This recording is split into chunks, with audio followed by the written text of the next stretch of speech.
ಕೇಳಿ ಕೇಳಿಸ್ತಿದೆ. ನನ್ನ ಕಡೆಯಿಂದ ಫಿಕ್ಸ್ ಇವರು ಅವ್ರ ಮುಗ್ಧತೆ. ನಮಸ್ಕಾರ ಸ್ನೇಹಿತರೆ, ನಾನು ರಾಜು ಅಷ್ಟೇ. ನೀವು ನೋಡ್ತೀರಾ center point Kannada YouTube channel. Big boss ತಂಡ ಅಗ್ನಿ ಪರೀಕ್ಷೆಯ ಅಂಗವಾಗಿ ನಡೆಸಿದಂಥ ಟಾಸ್ಕ್ನಲ್ಲಿ ಏನೆಲ್ಲ ಆಯಿತು ಎನ್ನುವುದರ ಕುರಿತು ಕ್ಯೂರಿಯಾಸಿಟಿಯನ್ನು ಬಿಲ್ಡ್ ಮಾಡಲಿಕ್ಕೆ ಇದೀಗ 4ನೆಯ ಪ್ರೋಮೋವನ್ನು ಅಪ್ಡೇಟ್ ಮಾಡಿದೆ. ಮೊದಲು ಆ ಪ್ರೋಮೋದಲ್ಲಿ ಏನೆಲ್ಲ ವೈಶಿಷ್ಟ್ಯತೆಗಳಿದೆ, ಯಾರಾದರೂ ವಿಚಿತ್ರವಾದವ್ರು ಬಂದ್ರ, ಯಾರಾದರೂ ಸ್ಪೆಷಲ್ ಕ್ಯಾರೆಕ್ಟರ್ ಬಂದ್ರ ಎನ್ನುವುದನ್ನು ನೋಡೋಣ. ಅದಾದ ನಂತರ ಪ್ರೋಮೋದ ಎಳೆಯನ್ನು ಕೂಡ ವಿಶ್ಲೇಷಣೆಯನ್ನು ಮಾಡೋಣ. ಬನ್ನಿ, ಪ್ರೋಮೋದಲ್ಲಿ ಏನಿದೆ ಎಲ್ಲವೂ ಕೂಡ ನೋಡ್ಕೊಂಡು ಬರೋಣ. 20 ವಯಸ್ಸು, ಚೋಟಾ ಪ್ಯಾಕೆಟ್ ಬಡಾ ಧಮಾಕ. ಅನ್ಲಿಮಿಟೆಡ್ ಆನೆಗೆ ಜೈ. ಸರಿ, ಇವಾಗ ನೀವೇನ್ ಜೆನ್ಸಿನಾ? ನನ್ಗೆ ಇಂಗ್ಲಿಷ್ ಬರಲ್ಲ, ಕನ್ನಡದಲ್ಲಿ ಹೇಳ್ಬೇಕು. ಈಗ ವಿನಯ್ ಅಂಡ್ ಚಂದನ್ ಇವರಿಬ್ಬರಲ್ಲಿ ಮುಂದೆ ಕೇಳಿಸ್ತಿದೆ. ನನ್ನ ಕಡೆಯಿಂದ ಫಿಕ್ಸ್ ಇವರು ಅವ್ರ ಮುಗ್ಧತೆ ನನ್ಗೆ ಇಷ್ಟ. 4 ಜನ ಗ್ರೀನ್ ಕೊಟ್ಟಿರೋದ್ರಿಂದ ನೀವಾಗಿದ್ದೀರಾ. ನೋಡಿದ್ರಲ್ಲ ವೀಕ್ಷಕರೇ, ಇಲ್ಲಿ 2 ಕ್ಯಾರೆಕ್ಟರ್ಗಳನ್ನು ಹೈಲೈಟ್ ಮಾಡಲಾಗಿದೆ. ಆ ಪ್ರೋಮೋದ ಹೆಡ್ಲೈನ್ಸ್ ಚೆನ್ನಾಗಿದೆ. ಕನಸುಗಳಿಗೆ ಏಜ್ ಲಿಮಿಟ್ ಇಲ್ಲಪ್ಪೋ ಅನ್ನುವಂಥ ಒಂದು ಹೆಡ್ಲೈನ್ಸ್ ಇದು. ಅಂದರೆ ನೀವು ಚಿಕ್ಕವರು ಕನಸು ಕಾಣ್ಬೋದು, ವಯೋವೃದ್ಧರು ಕನಸು ಕಾಣ್ಬೋದು ಎನ್ನುವಂಥ ಹೆಡ್ಲೈನ್ಸ್ ಅಡಿಯಲ್ಲಿ ಈ ಪ್ರೋಮೋವನ್ನು ಅಪ್ಡೇಟ್ ಮಾಡಲಾಗಿದೆ. ಮೊದಲ ಬಾರಿಗೆ ಇಲ್ಲಿ ವೃದ್ಧರು ವರ್ಸಸ್ ಜನ್ಜಿ ಜನರೇಷನ್ ಇಬ್ಬರ ಜುಗಲ್ಬಂದಿ ತುಂಬ ಚೆನ್ನಾಗಿ ನಡೆದಿದೆ ಮತ್ತು ಇಬ್ಬರೂ ಕೂಡ ಜಡ್ಜಸ್ ಅವರನ್ನ ಸಮಾಧಾನ ಪಡಿಸುವಲ್ಲಿ ಜಡ್ಜಸ್ ಅವರ ಮನವನ್ನು ಗೆಲ್ಲಲಿಕ್ಕೆ ಒಂದು ಹಂತಕ್ಕೆ ಸಫಲರಾಗಿದ್ದಾರೆ ಅಂತ ಹೇಳ್ಬೋದು. ಇವರೆಲ್ಲರೂ ಕೂಡ ಈ ಟಾಪ್ 15ರ ಒಳಗಡೆ ಇದ್ದಾರೆ. ಜೊತೆಗೆ ಇವತ್ತಿನ ಪ್ರೋಮೋದ ಹೈಲೈಟ್ ಅಂದರೆ 20 ವರ್ಷದ ಕುಮಾರಿ ಎನ್ನುವಂಥ ಹಳ್ಳಿ ಸೊಗಡಿನ ಹುಡುಗಿ ಇದೀಗ ಬಿಗ್ ಬಾಸ್ನ ಸುದೀಪ್ ಅವರ ಒಂದು ಸೀಸನ್ಗೆ ಆಯ್ಕೆಯಾದಂಥ ಮೊದಲ ಸ್ಟಾರ್ ಅಭ್ಯರ್ಥಿಯಾಗಿ ಆಯ್ಕೆಯಾಗಿದ್ದಾರೆ. ಹೀಗಾಗಿ ಒಂದಂತೂ ಅಧಿಕೃತವಾಗಿದೆ, ಬಿಗ್ ಬಾಸ್ ಸೀಸನ್ 13ರ ಸುದೀಪ್ ಅವರು ನಡೆಸ್ಕೊಳ್ಳುವಂಥ ಬಿಗ್ ಬಾಸ್ ಸೀಸನ್ 13ಕ್ಕೆ ಕುಮಾರಿ ಎನ್ನುವಂಥ 20 ವರ್ಷದ ಅಚ್ಚ ಕನ್ನಡದ ಹುಡುಗಿ ಬಿಗ್ ಬಾಸ್ಗೆ ಆಯ್ಕೆಯಾಗಿದ್ದಾರೆ. ಇನ್ನು ಉಳಿದಂಥವ್ರು ಯಾರೇ ಆಯ್ಕೆ ಆಗ್ತಾರೆ ನೋಡಬೇಕು.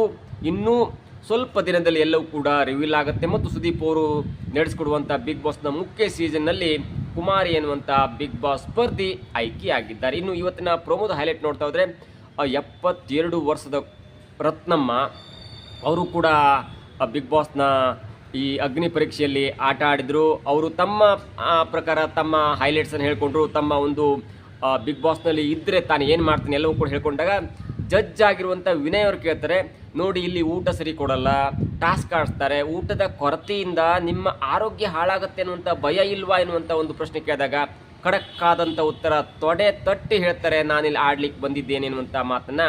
ಅದಕ್ಕೆ ಖುಷಿಯಾದಂಥ ಜಡ್ಜಸ್ ಅವರು ಮತ್ತು ಆಡಿಯನ್ಸ್ ಹೇಳ್ತಾರೆ, ಇದೇನೋ ಅಂದರೆ ಈ ಒಂದು ಕಂಟೆಸ್ಟೆಂಟನ್ನು ನೋಡ್ತಾ ಇದ್ರೆ ಅವರಿಗೆಲ್ಲೂ ಅರ್ಥ ಆಗಿದೆ, ಇದು ಬಂಗಾರಪೇಟೆಯಿಂದ ಬಂದಂಥ ಒಂದು ಕಂಟೆಸ್ಟೆಂಟ್ ಅಂತ. ಹಾಗಾಗಿ ಇವರು ಕೂಡ ಟಾಪ್ 15ನಲ್ಲಿ ಇದ್ದಾರೆ ಎನ್ನುವಂಥ ಮಾಹಿತಿ ಸಿಗ್ತಾ ಇದೆ.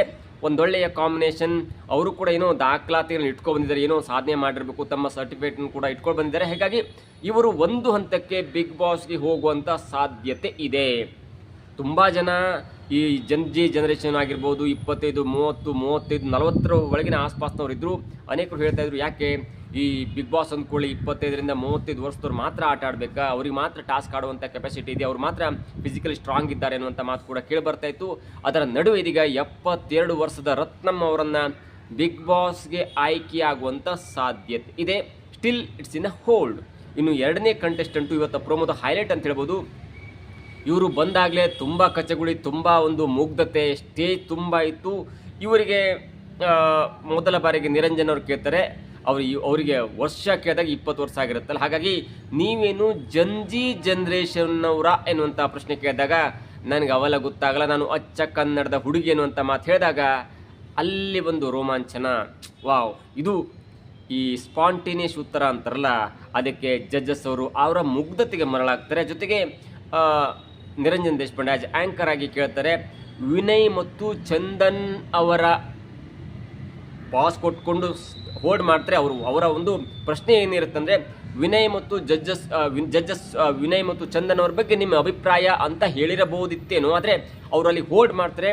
ಅಂದರೆ ವಿನಯ್ ಮತ್ತು ಚಂದನ್ ಅವರ ಅಂದಾಗ ಮೂರ್ತಿ ಹೇಳ್ರಿ, ನಾನು ಕೇಳಿಸ್ಕೋತೇನೆ, ನೀವು ಹೇಳಲಿಲ್ಲ ಅಂದರೆ ನಾನು ಹೇಗೆ ಹೇಳಲಿ ಅನ್ನುವಂಥ ಒಂದು ಸ್ಪಾಂಟೇನಿಯಸ್ ಉತ್ತರ ಮತ್ತು ಆ್ಯಂಕರ್ಗೆ ಸೆಟ್ ಹೊಡೆದಂಥ ರೀತಿ ಇತ್ತಲ್ಲ, ಅದರಿಂದ ಪುಳಕಿತರಾದಂಥ ಶ್ರುತಿ, ವಿನಯ್, ಚಂದನ್ ಮತ್ತು ಸಂಗೀತ ಶೃಂಗೇರಿ ಅವರು ಹೇಳ್ತಾರೆ, ನಿಮ್ಮಂಥ ಸ್ಪರ್ಧಿ ಇರಲೇಬೇಕು, ನಾನು ನಿಮ್ಮ ಮುಗ್ಧತೆಗೆ ಮರಳಾಗಿದ್ದೇನೆ ಅನ್ನುವಂಥ ಕಾರಣಕ್ಕಾಗಿ 4 ಗ್ರೀನ್ ಬಟನನ್ನು ಒತ್ತಾರೆ. ಸೊ ಇದಾದ ನಂತರ ಬಿಗ್ ಬಾಸ್ ಸೀಸನ್ 13ರ ಮೇನ್ ಸೀಸನ್ಗೆ ಆಯ್ಕೆಯಾದಂಥ ಮೊದಲ ಸ್ಪರ್ಧಿಯಾಗಿ ಇದೇ ಕುಮಾರಿ ಅವರು ಆಯ್ಕೆಯಾಗಿದ್ದಾರೆ. ಅವರಿಗೆ ಕೇವಲ 20 ವರ್ಷ, ಒಂದೊಳ್ಳೆಯ ಮುಗ್ಧತೆ, ಗೊತ್ತಿಲ್ಲ ಇವರೇ ಮುಂದೆ ಬಿಗ್ ಬಾಸ್ನಲ್ಲಿ ಚೆನ್ನಾಗಿ ಆಟ ಆಡಿ ಮುಗ್ಧತೆಯಿಂದ ಎಲ್ಲರನ್ನೂ ಗೆದ್ದು ಬಿಗ್ ಬಾಸ್ನ ಸೀಸನ್ 13 ಗೆದ್ದರೂ ಕೂಡ ಆಶ್ಚರ್ಯ ಇಲ್ಲ. ಯಾಕಂದರೆ ಒಂದೊಳ್ಳೆಯ ಸ್ಪಾಂಟೇನಿಯಸ್ ಉತ್ತರ ಕೊಡುವಂಥ, ಜೊತೆಗೆ ಇವರ ಪ್ಲಸ್ ತುಂಬ ಚೆನ್ನಾಗಿದೆ, ಯಾರಿಗೂ ಖಾಲಿ ಎಳೆಯಲ್ಲ, ತಮಗೆ ಬಂದಂಥ ಪ್ರಶ್ನೆಯನ್ನು ಸವಾಲನ್ನು ಸ್ಪಾಂಟೇನಿಯಸ್ ಆಗಿ ಎದುರಿಸ್ತಾರಲ್ಲ,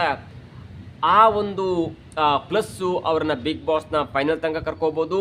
ಜೊತೆಗೆ ಮಹಿಳೆ, ಇಲ್ಲೇ ತನಕ ಮಹಿಳೆಯರು ಗೆದ್ದು ಶ್ರುತಿ ಮಾತ್ರ, ಕೊನೆ ತನಕ ಹೋಗಿ ಎಲ್ಲರನ್ನೂ ಕೆಳಗೆ ಬೀಳುತ್ತಂಥ ಈ ಬಿಗ್ ಬಾಸ್ ಕಥೆಯಲ್ಲಿ ಕುಮಾರಿ ಎನ್ನುವಂಥ 20 ವರ್ಷದ ಜಂಜಿ ಅಲ್ಲದಂಥ ಹಳ್ಳಿ ಸೊಗಡಿನ ಹುಡುಗಿ ಬಿಗ್ ಬಾಸ್ನ 13ನೇ ಸೀಸನ್ನ ಸ್ಟಾರ್ ಕಂಟೆಂಟರ್ ಆಗಿ ಆಯ್ಕೆಯಾಗಿದ್ದಾರೆ. ಮೊದಲ ಸ್ಪರ್ಧೆಯಾಗಿ ಆಯ್ಕೆಯಾಗಿದ್ದಾರೆ. ಗೊತ್ತಿಲ್ಲ, ನನಗನ್ಸುತ್ತೆ ಏನು ಹೀಗೆ ಸರಾಗವಾಗಿ ಇದೇ ರೀತಿಯಲ್ಲಿ ಆಟ ಆಡಿಬಿಟ್ರೆ ಫೈನಲಿಗೆ ಹೋಗ್ತಾರೆ. ಫೈನಲ್ನಲ್ಲಿ ಕಪ್ ಗೆದ್ದರೂ ಕೂಡ ಆಶ್ಚರ್ಯ ಇಲ್ಲ. ಯಾಕಂದರೆ ಒಂದು ಮಹಿಳಾ ಅಭ್ಯರ್ಥಿ, ಜೊತೆಗೆ ಸ್ಪಾಂಟೇನಿಯಸ್ ಆಗಿ ಉತ್ತರ ಕೊಡುವಂಥ ಅಭ್ಯರ್ಥಿ, ಜೊತೆಗೆ ಮುಗ್ಧತೆ ತುಂಬಿ ತುಳುಕ್ತಾ ಇದೆ, ಜೊತೆಗೆ 20 ವರ್ಷದ ಹುಡುಗಿ, ಯಾವುದನ್ನು ತಲೆ ಕೆಡಿಸ್ಕೊಳ್ದೆ ತನಗೆ ಏನು ಅನಿಸುತ್ತೋ ಅದನ್ನು ಹೇಳುವಂಥ ಹುಡುಗಿ. ಹೀಗಾಗಿ ಬಿಗ್ ಬಾಸ್ಗೆ ಇಂಥವರೇ ಬೇಕಿತ್ತು.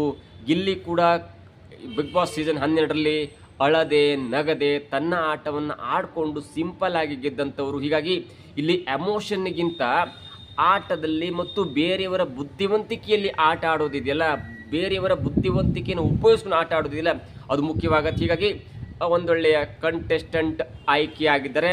ನನ್ನ ಒಂದು ವೋಟ್ ಅಂದರೆ, ನನ್ನ ಒಂದು ಆಸಕ್ತಿ ಅಂದರೆ ಈ ಹುಡುಗಿ ಬಿಗ್ ಬಾಸ್ನ ಕೊನೆಯ ತನಕ ಇರಬಹುದು ಎನ್ನುವಂಥ ಪ್ರೆಡಿಕ್ಷನನ್ನು ನಾನು ಕೂಡ ಮಾಡ್ತಾಯಿದ್ದೇನೆ. ನೋಡಬೇಕು, ಬಿಗ್ ಬಾಸ್ನ ಮೊದಲ ಸ್ಪರ್ಧೆಯಾಗಿ ಕುಮಾರಿ ಅವರು ಆಯ್ಕೆಯಾಗಿದ್ದರೆ ಅವರ ಹಿಸ್ಟ್ರಿ ಏನು, ಯಾವ ಊರವರು ಎಲ್ಲವನ್ನು ತಿಳ್ಕೊಂಡು ಮತ್ತೊಂದು ವಿಡಿಯೋವನ್ನು ಮಾಡ್ತೇನೆ.